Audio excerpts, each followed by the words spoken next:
Simpsons is quite an atrocious show to watch. Now you might be wondering, what type of absurd opinion is that? Let me explain. Every Sunday on the Fox network channel, there is a show that airs called The Simpsons. Like many other Fox shows nowadays, it's pretty uninteresting to watch, but this show is not like The Simpsons, which is considered one of the greatest television sitcoms to ever be created. The Simpsons that I deem to be atrocious is Zombie Simpsons, or better known as modern-day Simpsons. Television in the 1980s was very different from what it was today.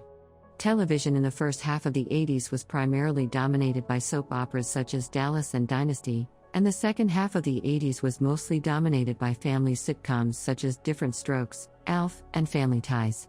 These shows were based on the idea of American families. They were very innocent and showed what is supposed to be the life of an upper-middle-class American family.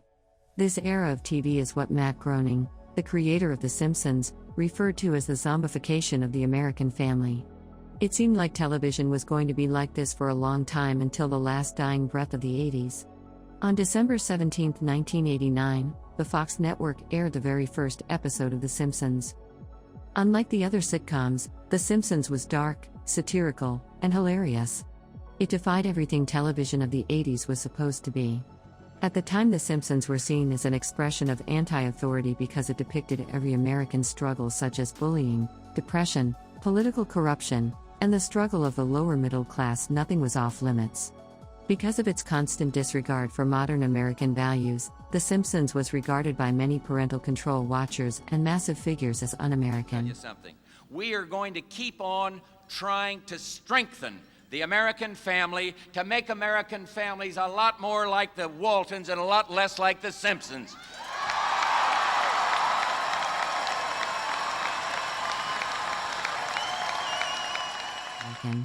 This only helped The Simpsons catch the attention of viewers around the world, and they fell in love with the show. In the 90s, The Simpsons were the biggest piece of fictional property in all of the media. If you weren't born in the 90s, you won't understand how huge Simpsons mania was. Miniature pieces of merchandise were being turned into cultural touchstones, like the Simpsons arcade game, which was a staple of arcade games during the 90s. But what made the show truly special was its three core principles, which can all be seen in the three creators' involvement in the show. The first of which is Matt Groening. He was the person that conceived the initial premise for The Simpsons. Groening based this show on his early comic Life in Hell. If you look back and read the comic, you can see how similar it was to The Simpsons in the way that it showed its rebellious spirit. And it's this rebellious spirit that gave The Simpsons the satire edge that it had. The second major creator of the show, Sam Simon, was the person that took Groening's concept and gave it form by turning it into a TV show. He was the one that hired and led the original writing team, and was the person that grounded the unique style of comedy that gave life and form to the characters while still remaining to be hilarious. The third and final creator of the show, James L. Brooks, was more hands-off from the show than Groening or Simeone, but his part for the show was just as important. He was not only the person that pushed for the show to be made, he was also the person who gave the show its heart and sense of morality. Even though he wasn't on the writing staff for the show, he would often come to writing retreats and always encouraged ideas that had more heart rather than being satirical or comedic.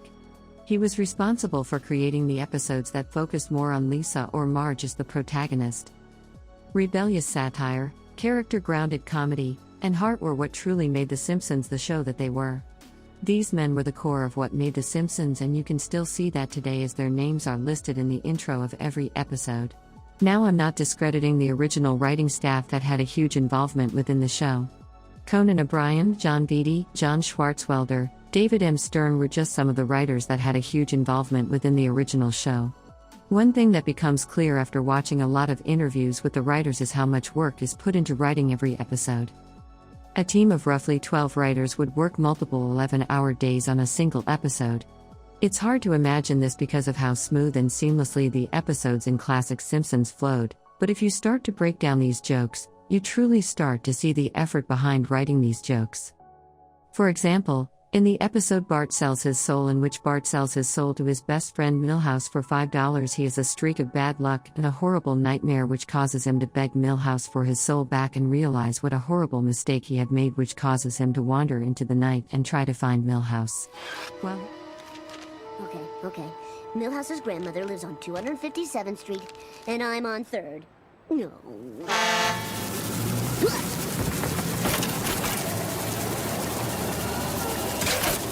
Well, finally, a little luck.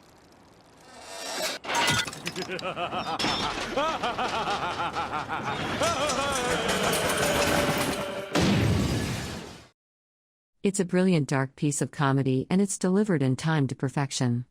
But, what's truly interesting is what happens when you break down the joke. This scene does not have just one joke in it, no, in fact, it has 5 jokes throughout the span of 15 seconds. First, Bart's bike gets run over by a street sweeper, then it turns out that the street sweeper actually polished Bart's bicycle. Third, it actually turns out to be destroyed. After that, it's revealed that the person operating the street sweeper is actually psychotic, and finally the street sweeper goes plunging down a stairwell. This here is a perfect example of the unique multi-layered Simpsons comedy. This here is what the original writers said would go through about 40 to 50 drafts before finalizing it, which is very apparent in the example shown. But what truly made this style of comedy so unique and special was how it was completely different from any other style of comedy at that time. Sitcoms in the 80s and early 90s used the laughter track, which had been used ever since the 1950s. It used to be provided by a live audience, but today it's fake canned laughter used to prop up jokes. The main problem with laughter track jokes is that they only allow the joke to be structured in one way with very long lead-ins and big punchlines. There is also a forced quality to it. It takes away the role from the audience and tells the audience when to laugh. If something was genuinely funny, the audience don't need help to be told that it's funny. The reason why a laugh track cannot be implemented into The Simpsons is because of the pacing of the jokes. Take the example presented before. In the span of 15 seconds there were 5 jokes. In this short amount of time, there is no room for fake canned laughter. The only place you can put a laugh track is at the end, but by doing so it takes out the dark satire atmosphere from the joke. By deferring away from the common laugh track style of comedy used throughout sitcoms, The Simpsons created a whole different style of comedy. One that was creative, hilarious, and at times surprising. And despite the genius way the show delivered its comedy, it never did so at the expense of its characters. The key to what made these characters so human and realistic was their specific set of beliefs and morals. Homer, for example, he's an emotional man with bursts of intense joy and bursts of intense outrage at times. He's slow-witted, unintelligent, overweight, and extremely lazy. This aspect of his character would get him into trouble at every situation he faces. He was also an optimist, and often chose to avoid problems, until they were unavoidable. But at the end of the day, Homer was just a lonely man on the inside that just wanted to be left alone and go through his life on his own terms. These are the traits of Homer Simpson. They're the beliefs and motives that impact the choices he makes in his daily life, which is apparent in every episode of classic Simpsons. This type of character writing was shown in every character in The Simpsons. It's this character writing combined with the expertly crafted plot writing that truly shows the geniuses of the show. Even when the plot became more absurd, there was always something the story had to say. From the nature of the human soul, politics, and accepting one's mortality. And it did. This in a way that didn't feel patronizing. And so, The Simpsons delivered classic episodes such as Bart Gets an F, the season-spanning cliffhanger Who Shot Mr. Burns, the hilarious last exit to Springfield, and many more. These episodes and many more are some of the finest pieces of television ever created. These episodes cemented The Simpsons as one of the greatest shows of all time. It seemed that The Simpsons was unstoppable. But then, Season 8 came. Season 8 of The Simpsons was different. It's still home to some classic episodes like Homer's Enemy, which is the highest-rated episode of The Simpsons. But when you look at this season closely, you can see things were changing in meaningful ways. The narrative commentaries of The Simpsons were becoming more nonsensical stories, such as Homer becoming a heavyweight boxer, Marge getting involved with both the Yakuza and Mafia, and the kids got a magical British nanny. These episodes represented a slow change from satire into absurdity. An example of this is the episode, The Principal and the Pauper. This episode is largely reviled by the Simpsons fan base and was originally written about by Charlie Sweatpants in one of his blogs. The episode isn't particularly bad, there's great jokes in this episode, but the main problem is how it completely destroys the identity of one of the most beloved characters in the show, Seymour Skinner. Skinner, like the other characters, is a fantastically written character. He's designed as the arch-nemesis of Bart Simpson, and is a huge believer in abiding rules whether they are for the best or the worst. His character is used to hilarious effect in many episodes such as The Boy Who Knew Too Much. But what truly made Skinner's character was his upbringing by his oppressive mother Agnes. This duo was a perfect example of what extreme authoritative parenting could do to a person. Listen to your mother, Lisa. I owe everything I have to my mother's watchful eye and swift hand. Oh, there's Mother now, watching me. What's that, Mother? Well, they have a right to be here. It's school business. Mother, that sailor suit doesn't fit anymore. I think we should go. A piece of dark satire humor geniusly written, but in the span of 22 minutes the show undoes all of that. The entire episode is based on the upbringing of Skinner and telling the audience that everything they knew about his upbringing was completely false. Instead, we are told that the true identity of Seymour Skinner is Armin Tazarian, a street punk from the capital city who switched identities with his MIA officer after the Vietnam War. The Simpsons had gone into absurd plots many times before, but this episode was different. They were telling the audience that everything they knew about a character that had been built up over 8 years was completely false. And all of this was done just for a cheap laugh narrative that goes absolutely nowhere and says absolutely nothing. It felt completely wrong to the fans, even a little perverse. If this perversion only stayed in one episode, it wouldn't have been that much of a deal, but unfortunately, this was just a little glimpse of what was to come from the show. Little bits of what made The Simpsons so great was starting to disappear. The narratives and plot were starting to become more absurd, the characters were becoming less consistent, and the lazy writing made for horrible single-layered jokes. You can boil down the shift of direction in 2 primary factors. For the first factor, we need to look at what happened to the staff of The Simpsons during the late 90s. The 3 people credited for writing and producing the show were long gone at this point. Matt Groening went on to create other shows like Futurama, Sam Simon left the show because of creative differences, and Brooks became less involved with the show and then finally left the show after a public dispute with Groening. There had also been deaths within the cast, most notably the passing of Phil. The show started to decline massively. This change in staff also massively affected the writing of the show. The writing of the jokes started to become single-layered and had no direction or narrative to them. A perfect example of this is in Season 14, Episode 20, Break My Wife. This is the scene here. Machine? Even I think this is great. This joke is a perfect portrayal of the writing of modern Simpsons. It's a one-layered, lazily written joke. This is a type of joke that uses a laugh track. Now let's look at a joke from classic Simpsons. This joke here from Season 6, Episode 12 is a perfect example of the unique layered structure of jokes during classic Simpsons. Hi, Dad.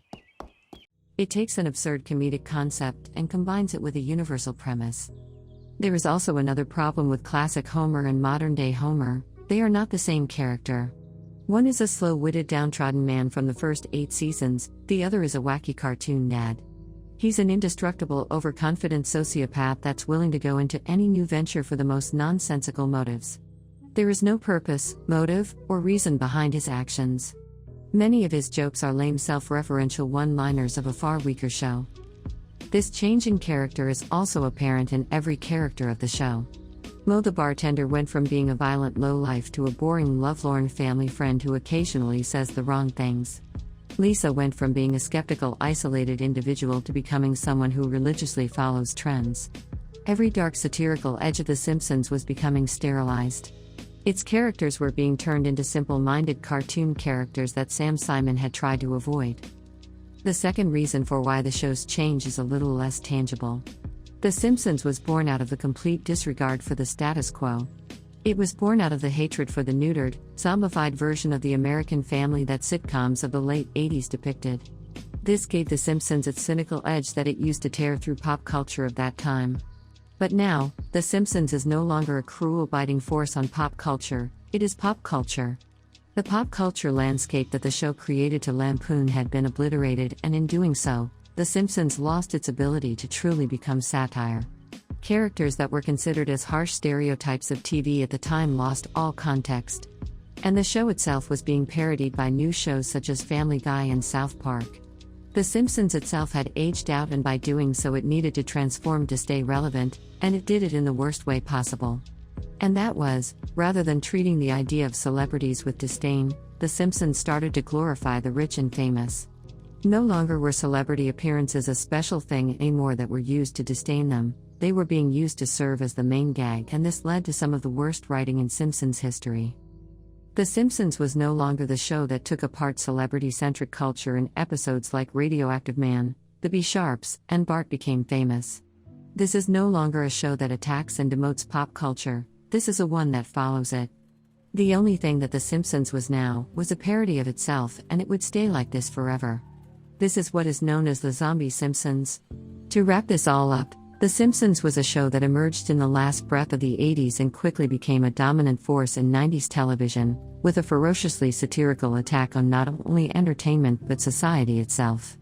With masterfully written characters and narratives, the show caught the attention of global viewers and started Simpsons mania.